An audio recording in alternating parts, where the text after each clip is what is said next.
मी ह्या मताचा आहे की अध्यात्म आणि सायन्स याचा बॅलन्स करून आपण जर गेलो बरोबर, तरच आपणाला अगदी. अंधश्रद्धेच्या बळी नाही पडायचं आपल्याला. की श्रद्धा आणि अंधश्रद्धा फार मोठा फरक आहे. आहे. एक थिन लाईन आहे, आपल्याला हे समजणं फार गरजेचं आहे. बरोबर आहे.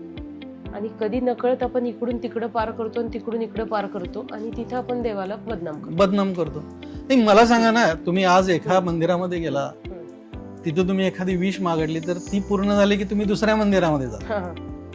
म्हणून मी मगाशी जे माझा अनुभव सांगितला ना, की मी सद्गुरूंच्या भावतार बाबाजींच्या वरती आणि दत्तप्रभूंच्या वरती मी फक्त विश्वास ठेवला.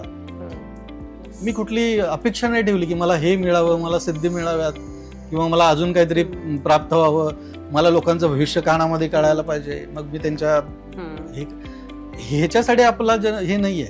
पण अभ्यास केला ना त्यावेळेला हे सगळं स्वीकारलं. भगवा स्वीकारणं इतकं सोपं नाहीये.